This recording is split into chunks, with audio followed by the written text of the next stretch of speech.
네, 캘리포니아주에서 운영 중인 지진 조기 경보 시스템이요. 며칠 전에 정말 실제 상황에서 효과를 발휘했습니다. 이건 이제 미 전국에 계신 모든 분들도 한 번쯤은 알아둘 필요가 있는 그런 소식인데, 지난 14일 그 샌디에고 카운티에서 규모 5.2의 지진이 발생한 적이 있었습니다. 이게 이제 LA 카운티에서도 다 진동을 느낄 수 있을 정도였고요. 그때가 아침 8시 한 8분 정도로 제가 기억하는데, 저도 흔들림을 느꼈거든요. 그래서 흔들림을 느끼자마자 바로 스마트폰으로 좀 알아봤더니 그때는 뭐 처음에는 6.5인가 6.0인가로 나오다가 이제 차츰 조정이 되긴 했지만 하여간 저도 진동을 느꼈었습니다. 자, 그런데 중요한 거는 그 당시에 Shake Alert라는 그 조기 경보, 조기 지진 경보 앱이 그 지진이 딱 발생하기 전에, 그러니까 우리가 딱 느끼기 직전 몇 초 전에 이 경보를 발령한 겁니다. 스마트폰을 통해서요.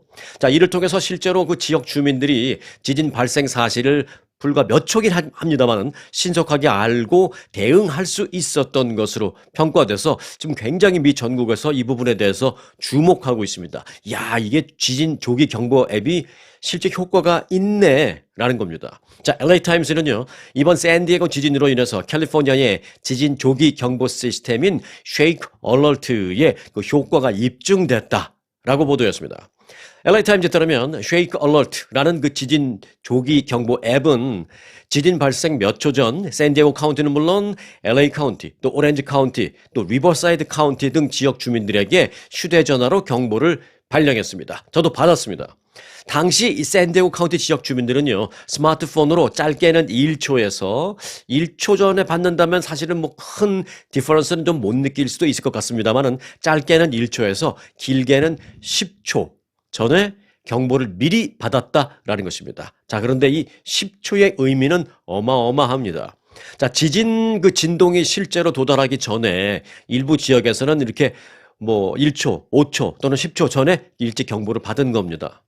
이 같은 시스템은 지난 2018년 LA 지역에서 시범 운영을 한 것을 시작으로 해서 2019년 말에 이 캘리포니아 주 전역으로 확대가 됐고요. 2021년에는 오레곤주 그리고 워싱턴주까지 지금 확대되어 있는 상태입니다. 자, 지질조사국은 올해 말까지 서부 해안 지역, 왜냐하면 서부 해안 지역이 아무래도 지진이 많기 때문에 서부 해안 전역에 약 2,000개 이상의 센서 스테이션을 구축해서 이 조기 경보 정확도를 더 높이겠다라고 말했습니다.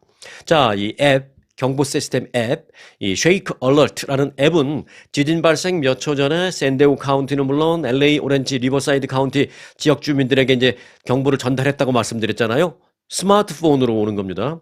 당시 그 샌디에고 카운티 지역 주민들은요, 스마트폰으로 짧게는 1초에서 길게는 10초 전에 이걸 받았습니다. 일단은 발생한 곳이 샌디에고 카운티였기 때문에 샌디에고 카운티의 지역 주민들에게 우선적으로 이제 발령이 됐을 수도 있죠.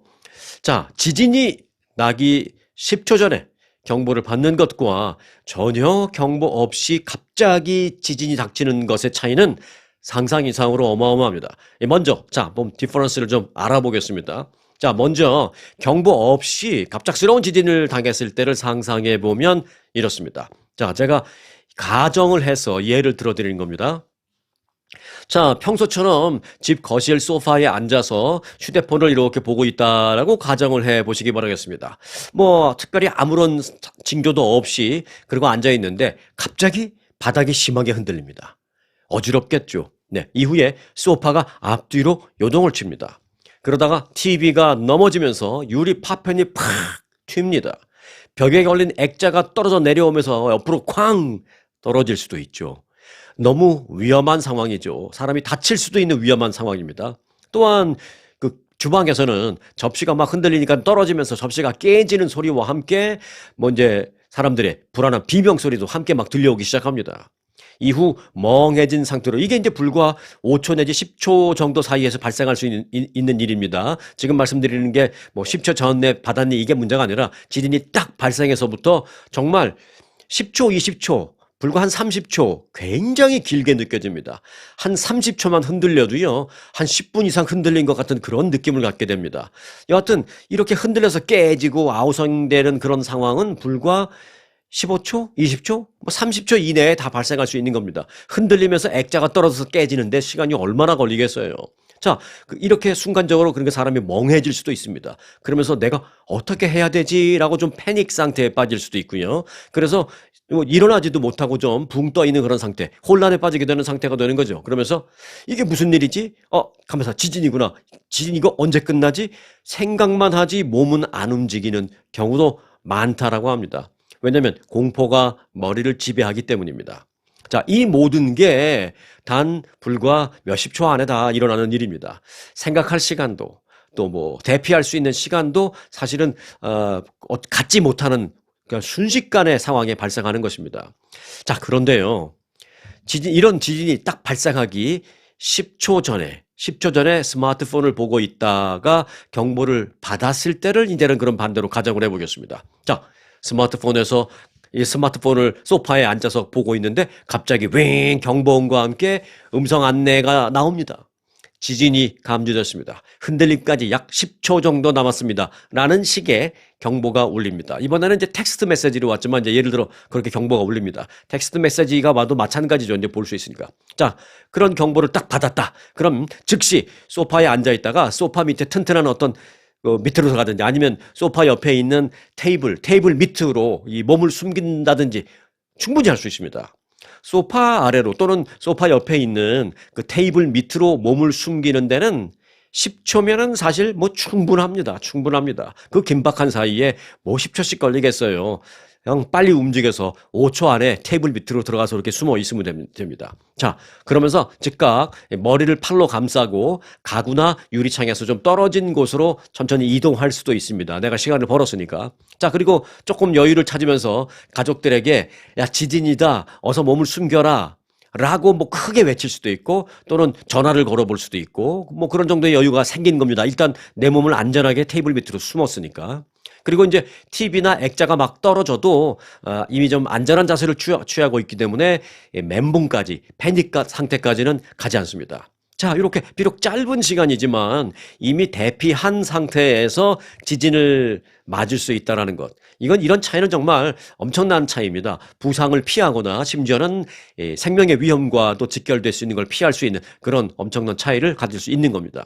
또한 내가 앉아있던 곳이 뭐 문하고 좀 가까운 곳에 있다면 아예 문을 열고 밖으로 나갈 수가 있습니다. 밖에 나가는 게 가장 안전할 수도 있죠. 뭐 경우에 따라 다를 수 있지만 조금 이렇게 좀 넓은 공터 같은 건 아무래도 주변에 뭐 떨어질 게 없으니까 웬만한 나무나 무슨 전신주 이런 곳과는 좀 떨어지는 게 좋지만 그래도 좀 공터나 좀 뻥 뚫린 뒷마당 뭐 또는 앞마당 이런 건 좀 안전합니다. 자, 10초 전에 경보를 받았다면 문에 가까이 앉아 있을 경우는 확 뛰쳐나갈 수도 있습니다. 정말 충분한 시간입니다. 그런데 그건 정말 큰 차이죠.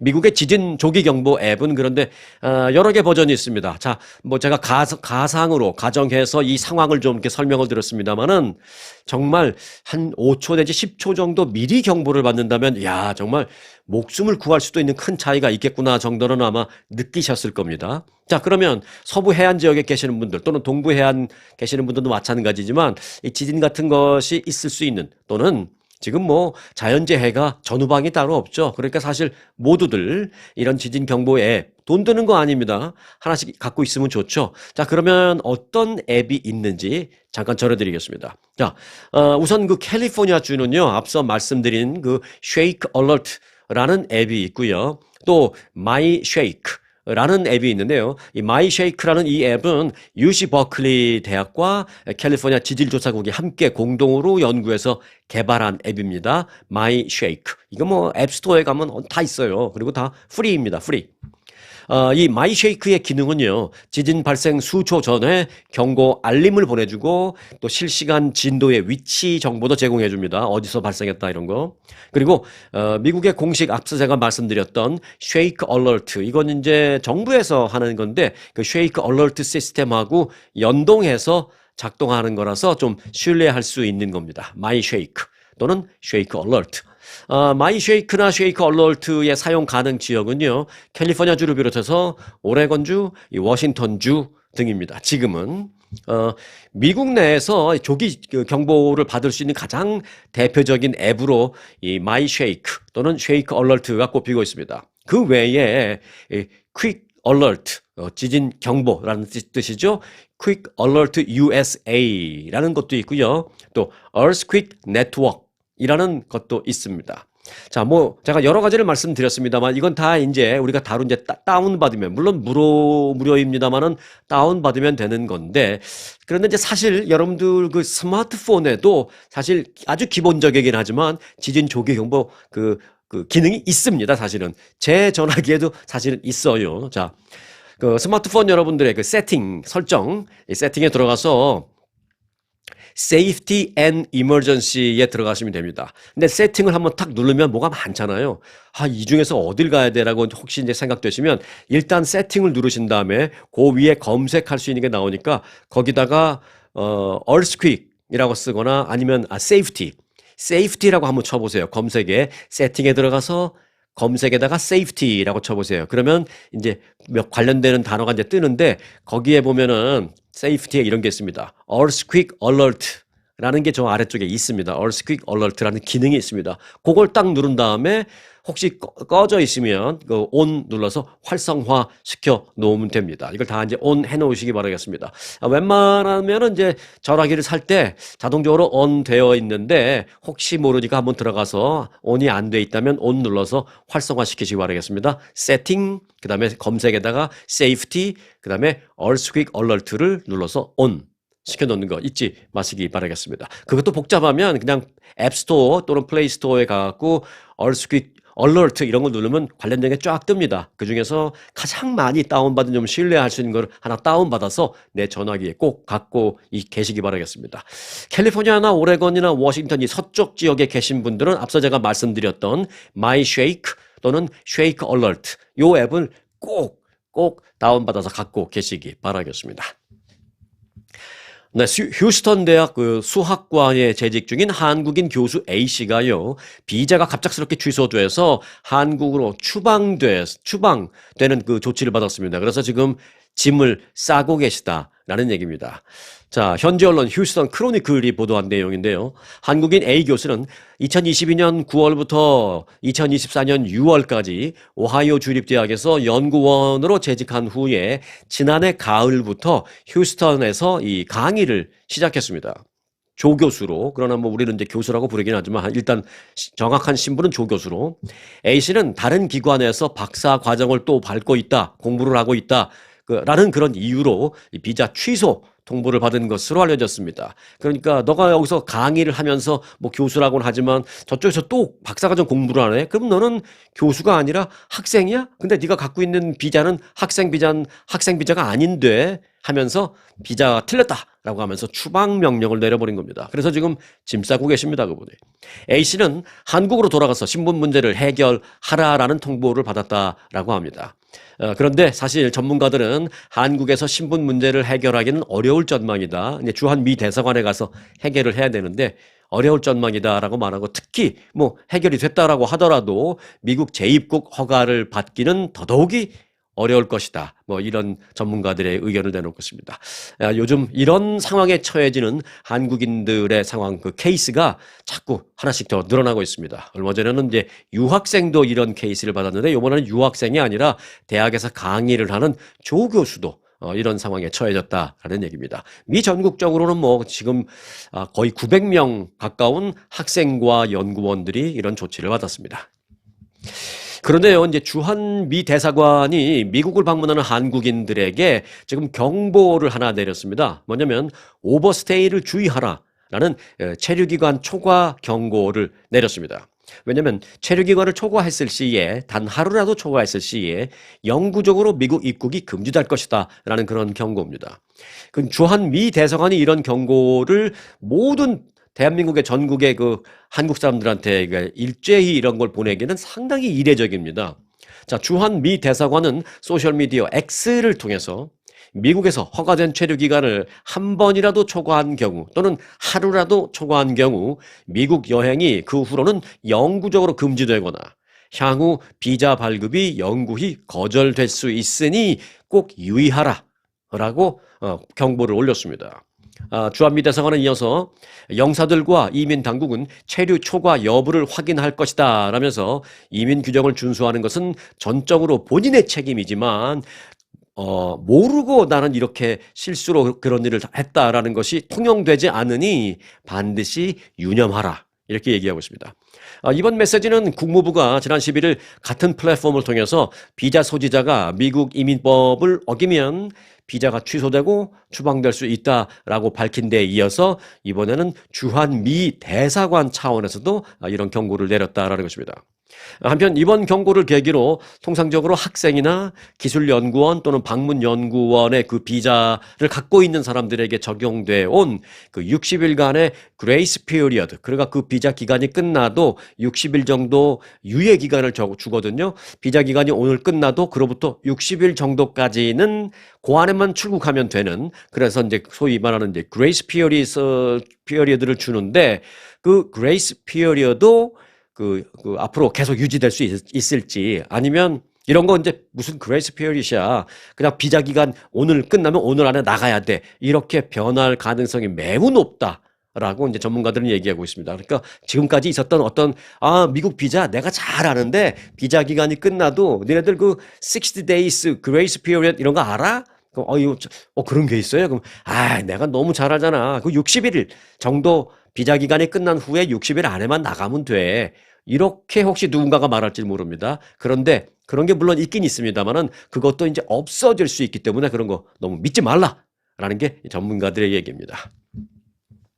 불법 이민자에 대해서 강경한 추방 정책을 시행하고 있는 트럼프 대통령이 자진해서 출국하는 불체자들, 이런 사람들을 갖고 트럼프 행정부에서 뭐라고 부르냐면 착한 불체자라고 부릅니다. 선한 불체자, 착한 불체자라고 부르고 있습니다, 지금. 그렇게 착한 불체자에게는 합법적으로 다시 들어올 수 있게 돕겠다, 이런 말을 했습니다. 그러니까 다시 들어올 수 있게 할 테니까 나가라 그럴 때 빨리 나가, 이제 이런 얘기죠. 그런데 지금 명령을 어기고 안 나가면 잡아다가 추방하고 그다음부터는 영원히 못 들어온다, 이제 이 얘기입니다. AP통신에 따르면 트럼프 대통령은 그 팍스뉴스 인터뷰에서 이렇게 말했습니다. 현재 행정부가 살인범들을 또는 중범죄자들을 미국 밖으로 내보내는 데 주력하고 있다라고 말하면서 다른 불법 입국자에 대해서, 소위 착한 불법 입국자에 대해서는 자진 추방을 하게 되면 우리가 도와주겠다라고 말했습니다. 그러니까 자진 추방이라기보다는 자진 출국이죠. 네.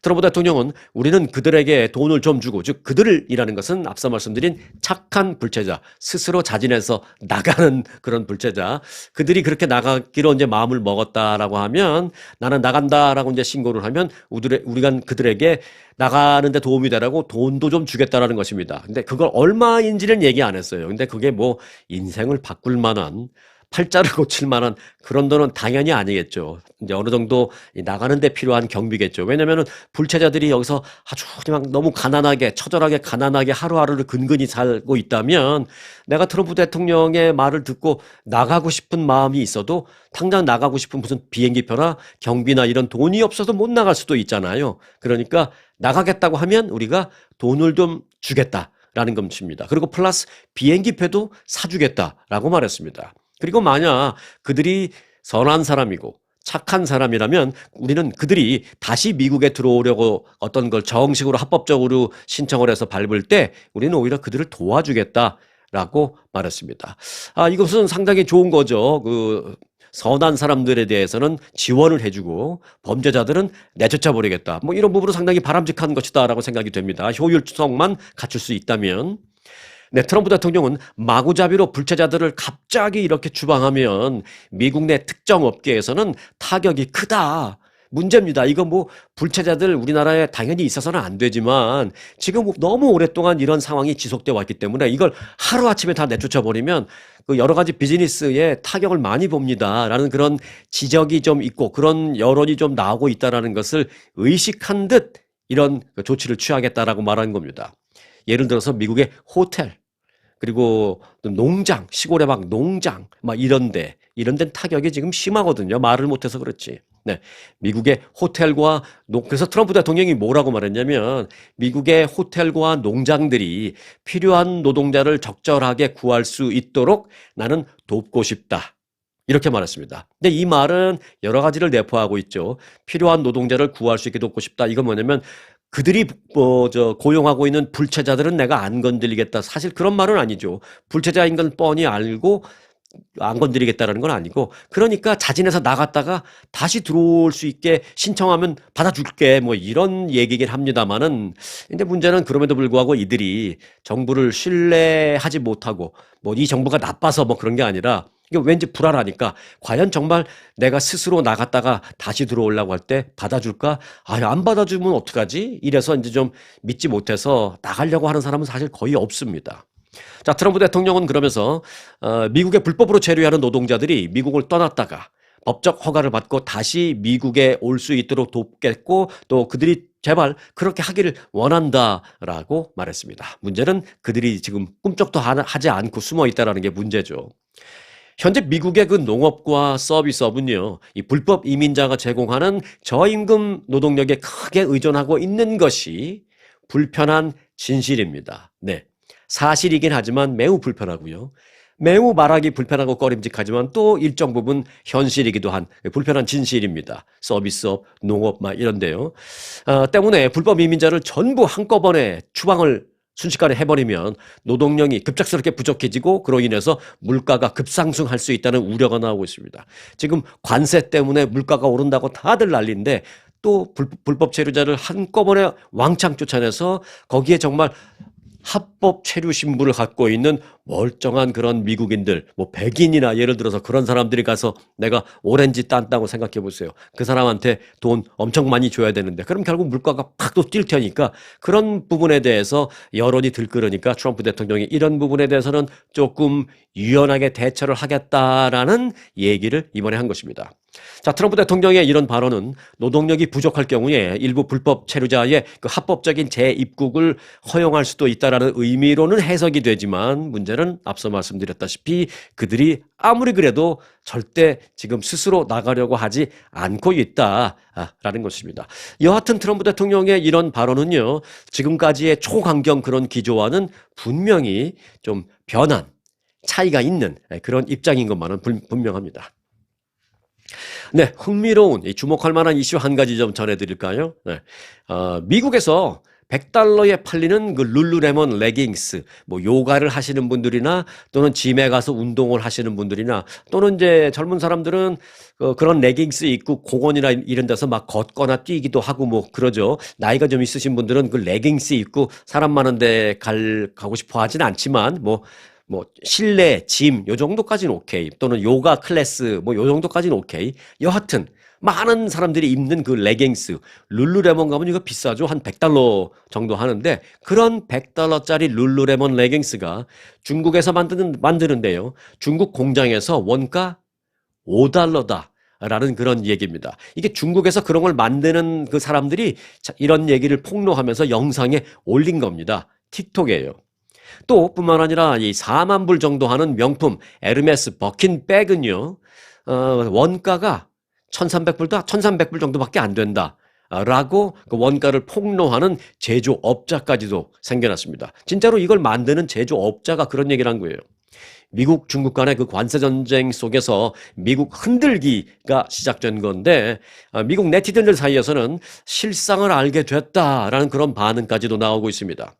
최근 중국계 동영상 공유 플랫폼 잘 아시죠? 틱톡과 또 소셜미디어 X에는요, 에르메스 명품 가방, 그리고 뭐 나이키 운동화, 또 룰루레몬 그 레깅스나 운동복 등등등 유명한 그 브랜드 제품들의 그 제조 원가를 공개하는 영상들이 잇따라 올라오고 있습니다. 이들 영상은 별다른 진위 확인 없이 지금 막 급속히 확산되고 있다라는 거, 그게 좀 문제이긴 합니다. 뭐 진위 확인이 되지 않은 상태로 퍼지고 있다. 그게 문제이긴 합니다만은, 여하튼 이게 지금 급속도로 퍼지는 건 사실이고, 이 영상의 조회수는 지금 뭐 1,000만 회 이상 막 올라가고 있는 그런 상황이고, 미국에서 미국 사람들이 또 그 영상을 굉장히 많이 보고 있다라는 점입니다.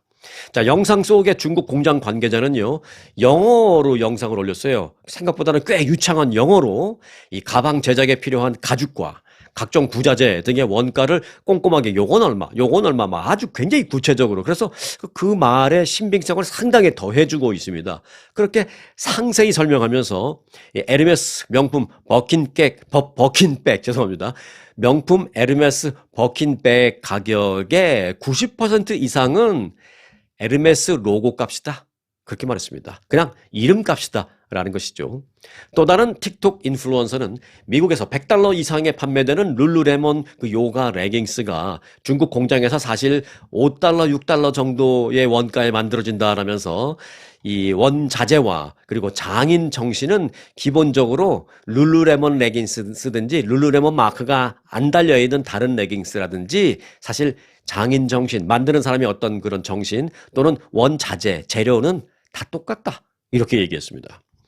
주로 이제 중국 공장에서 촬영된 이 영상들은 세계 두 번째 경제대국인 중국에서 소비자 대부분이 어떻게 생산되고 있는지 그 물건 대부분이 어떻게 생산되는지를 폭로한 것입니다. 물론 여기에도 100% 우리가 신뢰를 할 수는 없습니다. 룰루레몬 예를 들어서 퀄리티 좋죠. 이게 예를 들어서 100불에 팔린다고 할 때 그 다른 업소에서 뭐 30불짜리 레깅스를 샀을 때 그 퀄리티가 같지는 않을 겁니다. 분명히. 그러니까 예를 들어 룰루레몬의 원가가 $5, $6라면 30불에 팔린 거의 원가는 뭐 3, 4불 정도 할 수도 있겠죠. 여하튼 원가 차이가 조금은 날 겁니다. 그래서 최종 퀄리티도 좀 차이는 나겠죠. 하지만 그 원가의 차이는 사실 그렇게 많지는 않다라는 것입니다. 자, 에르메스 버킨백의 그 가격은 90%가 이름값이다. 라고 한 그 사람의 말이 왠지 자꾸 생각나네요. 1390불의 원가를 들여서 만들었는데 미국의 최종 소비자 가격은 4만 불입니다. 4만 불. 3만 8천 몇백 불이에요. 네. 자, 트럼프 행정부의 소위 대학 길들이기에 저항한 하버드 대학교를 그 버락 오바마 전 대통령이 공개적으로 지지해서 관심을 끌고 있습니다. 트럼프 대통령은 하버드 대학의 그 면세 지위 박탈을 거론하면서 정부와 대학 간의 갈등이 지금 고조되고 있는 그런 상황입니다. 면세 지위 박탈이라는 것은 뭐냐? 학교이기 때문에 그 일정 부분 면세 혜택을 주는데 그걸 박탈해 버린다면 이런 것도 돼요, 말이. 난 더 이상 너희를 학교로 인정하지 않겠어? 무슨 정치단체야, 너희가? 그러면 정치단체 대하듯이 할 테니까 텍스트 안 해. 뭐 이런 협박, 이런 위협입니다. 협박은 굉장히 부정적인 표현이네요. 자, 그런 위협인데 지금 그럼에도 불구하고 하버드 대학은 굉장히 지금 맞서고 있는 그런 상황입니다. 그런데 오바마 전 대통령의 첫째 딸 그 말리아 오바마도 하버드 대학 다니고 있습니다. 그리고 오바마 전 대통령은 컬럼비아 대학 나왔는데 하버드 대학에서 그 로스쿨, 하버드 대학 로스쿨을 나왔죠. 그러니까 뭐 동문이나 마찬가지입니다. 한편 또 다른 명문 대학인 예일 대학에서는요, 이 교수진 한 900여 명이 대학 이사회 등 그 대학 지휘부에 편지를 보내서 정부의 탄압에 단호히 맞서줄 것을 요구합니다. 라는 그런 편지를 보냈습니다. 이들은 편지에서 우리는 지금 갈림길에 서 있습니다. 미국 대학들은 표현의 자유, 결사의 자유, 또 학문의 자유를 포함한 민주사회의 기본 원칙을 위협하는 심각한 공격에 직면해 있습니다. 우리와 함께 해주기를, 그러니까 stand with us 해주기를 간곡히 부탁드립니다. 라고 예일 대학 교수들은 그렇게 공개 서한을 통해서 표명을 했습니다. 최근 그 미국 대학들의 입장이 조금씩 변하고 있는 모습이 감지되고 있습니다. 어떻게 변하고 있느냐? 조금씩 현 정부와 좀 맞서려고 하는 움직임이 나오고 있습니다. 그게 뭐 좋다 나쁘다를 제가 지금 얘기하려는 것이 아니라. 자, 이달 초 컬럼비아 대학이 그 총장 교체 논란 끝에 중동 그리고 아프리카 전공 학과에 대한 외부 감독을 수용하는 등의 정부의 요구를 받아들였습니다. 중동 학과나 아프리카 학과에 대해서 우리 외부에서 너희 대학 그 학과가 제대로 가르치는 거를 제대로 가르치는지, 특히 이제 중동 쪽, 그러니까 이제 반유대주의 같은 걸 가르치지는 않는지 우리가 감사할 거야 라고 했는데 초기에는 이걸 다 받아들이겠다라고 했습니다. 그런데 하버드 대학이 이제 처음으로 지금 발벗고 나섰는데 그 정부의 그런 요구에 우리는 저항하겠다라고 했습니다. 그러자 앞서 말씀드린 예일 대학 교수도 지금 집단으로 저항 의사를 표시했고요. 또 MIT 대학도 정부의 요구를 거부한다라고 이제 공개적으로 밝히는 등 조금씩 기류 변화가 지금 느껴지고 있는 그런 상황입니다. MIT 총장은요, 이 셀리 콤블루스라는 분인데, 이분은 우리 학교의 학생 9명도 비자가 취소됐다라고 말하면서, 이런 방침은 최고의 인재들을 잃어버리는 그런 효과를 미국에 낳게 돼서 앞으로 수년간 이런 일이 계속 이루어진다면, 그리고 계속 악화된다면 미국의 경쟁력을 크게 손상시키게 될 것이다. 그 부분이 나는 매우 우려된다. 이렇게 MIT 총장이 말했습니다. 자, 그러면서 연방정부의 이런 그 비자 취소 뭐 이런 부분에 대해서 지금 조금씩 대학이 지금 항거하려는 움직임이 조금씩 보이고 있다라는 것입니다. 자, 거기에 대해서 이제 연방정부는 대학에 대한 보조금 중단 뭐 이런 걸로 지금 더 강경하게 압박을 하잖아요. 지난해 연방정부가 하버드 대학에 지급한 보조금 사실 생각보다 굉장히 많습니다. 6억 8,600만 달러입니다. 1년에. 6억 8,600만 달러. 연방정부는 이 같은 대규모 지원금을 끌어버리겠다라고 말한 것은 물론 이 하버드 대학에 대한 면세 지위도 박탈하겠다라고 위협하고 있습니다. 대학이 세금을 내지 않아도 되는 게 이제 면세 지위잖아요. 그래서 대학에게 면세 지위를 인정하지 않는다라는 것은 무엇이냐? 결국은 대학으로 인정하지 않는다 뭐 이런 겁니다. 뭐 그렇다고 거기서 학위 발급을 못하는 건 아닙니다만은. 자, 그렇게 면세 지위를 박탈당하게 되면 어떻게 되느냐? 각 대학이 수십억 달러의 추가적인 손실을 몇 년 동안 입을 수도 있다라는 것입니다. 그리고 이제 그 외에 대학에 뭐가 많아요? 기부금이 많잖아요. 그 뭐 예일대, 하버드대, 뭐 코넬대 막 이런 소위 명문 대학일수록 졸업생들 중에 성공한 사람들, 그래서 돈 많이 번 사람들이 당연히 많잖아요. 그들이 계속해서 이제 기부금을 엄청나게 됩니다. 뭐 100만 불 정도 내는 기부금은 뭐 아무것도 아니고요. 뭐 몇 천만 불, 뭐 1억 불 막 이렇게 기부금을 내는데 중요한 건 연방정부가 그래서 부자 동문들이 보내는 그 기부금에 대한 세금 공제 혜택까지도 우리는 손을 좀 보겠다. 그럴 수도 있다. 이렇게 좀 위협을 했습니다. 자, 이 부분에 대해서는 이제 부자 동문들이 돈 보내지 말까 뭐 이렇게 생각을 할 수도 있는 걸 정부가 노리는 거죠. 자, 그래서 이제 이번에 연방 정부가 위협하는 여러 가지 문제는 그렇게 쉬운 간단한 문제가 아니다라고 저는 생각이 됩니다. 대학이 지금 맞서기 위해서 좀 하버드 대학에 일단은 총대를 메고 나왔는데 이게 앞으로 어떻게 될지, 그래서 더 좀 악화되는 상황이 발생하면서 이 기부금을 내는 동문들에까지 영향을 미칠까. 그래서 동문들도 결국은 그것 때문에 그저 기부금을 안 내겠다고 말은 안 하지만 은근히 뭐 500만 불 낼 거 그냥 슬쩍 50만 불만 낸다든지, 또는 100만 불 내려고 했는데 슬그머니 기부를 그냥 안 해버린다든지 뭐 이런 식으로 이어진다면 미국의 어찌 보면 교육에 있어서도 좀 타격을 입지 않을까, 그런 걱정도 되는 그런 상황입니다.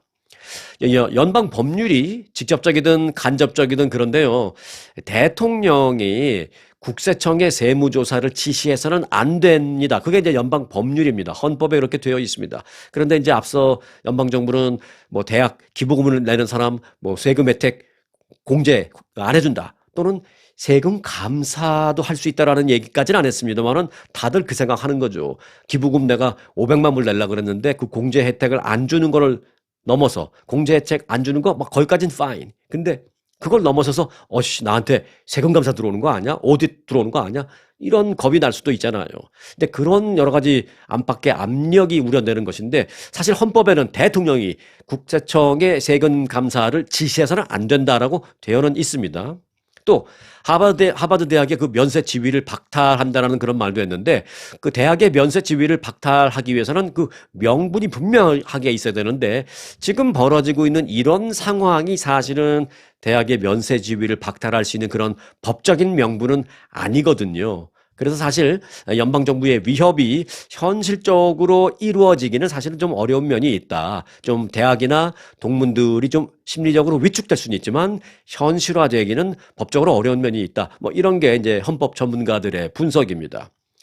또한 하버드 대학의 면세 지위를 박탈하려면 대통령과 학교의 정치적인 충돌이 아닌 국세청이 직접 조사를 진행한 뒤에 이건 분명히 문제가 있다, 경제적인 중립성을 잃어버렸다, 뭐 세금 탈루를 많이 한다든지 예를 들어서 뭐 이런 경제적인 중립성을 잃어버렸다라는 등의 문제를 발견해야 가능한데, 대통령이 정치적인 이유로 이렇게 해서는 안 된다라는 것입니다.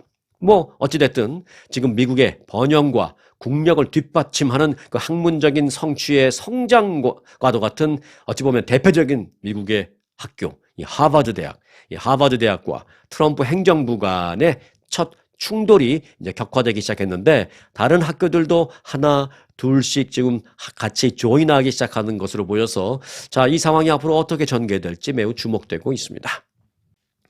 네, 트럼프 행정부가 부산을 포함한 각국의 그 미국 대사관과 영사관 무려 27곳의 문을 닫는 방안을 검토 중에 있는 것으로 알려졌습니다. CNN은 미국 대사관 10개, 그리고 미국 영사관 17개를 폐쇄하라라는 권고가 담긴 국무부 내부 문건을 입수했다라면서 보도했습니다. 자, 폐쇄 대상 첫 번째 우선 그 대사관의 경우에는요, 몰타 대사관, 룩셈부르크 대사관. 그러니까 그 나라의 대사관을 폐지한다라는 것은 사실상 그 나라의 외교도 그냥 잠시 좀 접어놓겠다라는 것과 마찬가지입니다. 자, 일단 몰타, 룩셈부르크, 레소토, 콩고 공화국, 그리고 중앙아프리카 공화국, 그리고 남수단 등 주로 이제 아프리카 쪽에 이제 나라가 많이 해당이 됐습니다. 자, 그리고 이제 폐쇄 대상에 오른 영사관의 경우는요, 한국의 부산을 포함해서 프랑스의 5곳, 독일의 2곳, 남아프리카 공화국의 1곳 등이 해당이 됐습니다. 미국은 서울에 그 대사관이 있죠. 주한미 대사관 광화문에 있잖아요. 그 대사관 외에 서울 제2의 도시라고 하는 부산에는 영사관을 별도로 운영하고 있습니다. 만일 국무부의 계획대로 부산 영사관이 폐지되게 되면 클로즈 다운 하게 된다면 결국은 이제 부산 영사관에서 하던 그 일들은 서울에 있는 대사관에서 하게 된다라는 분석입니다. 네, 원로 배우 이순재 씨가요, 건강상의 이유로 공식 일정에 참석하지 못했던 사실이 며칠 좀 지난 얘기긴 합니다만 좀 뒤늦게 밝혀졌습니다. 이순재 씨는 지난 9일 서울 여의도 KBS 별관에서 열린 제37회 한국 PD 대상 시상식에서 배우 부문 수상자로 호명이 됐습니다만은 건강 문제로 그날 불참한 것으로 밝혀졌습니다. 이순재 씨는 현재 거동에 상당히 어려움을 겪고 있는 그런 상태이다라고 알려지고 있습니다. 이순재 선생님 그 관계자에 따르면 이순재 선생님은 다리에 힘이 없으셔서 다리 근육을 지금 조금씩 키우는 그런 운동을 조금씩 하고 계시다라면서 건강은 크게 문제가 없으시지만 근육이 많이 좀 쇠약해지셨다 이렇게 말하고 있습니다. 그러면서 한 2달 정도 시간을 갖고 좀 운동을 좀 하려고 생각하고 있다라면서 체력이 회복이 되신다면 그 이후에는 강연 활동이나 무슨 광고 활동 등도 하려고 지금 생각은 하고 있습니다라고 관계자 측은 그렇게 말을 했습니다. 자, 이와 함께 그동안의 연기 활동을 담은 다큐멘터리, 이순재 선생님에 관련된 다큐멘터리 제작도 현재 준비 중이다라고 밝혔습니다. 자, 이순재 선생님 올해 91살, 91세입니다. 현재 활동하고 있는 대한민국 배우로서는 최고령 배우로 지금 기록되어 있는 분이십니다. 자, 이순재 선생님의 빠른 건강 회복, 근력 회복, 그리고 컨디션 회복을 간절히 기대한다라는 말씀을 드리겠습니다. 자, 오늘 영상은 여기까지입니다. 건강한 하루, 그리고 근력 넘치시는 하루 되시기 바라겠습니다.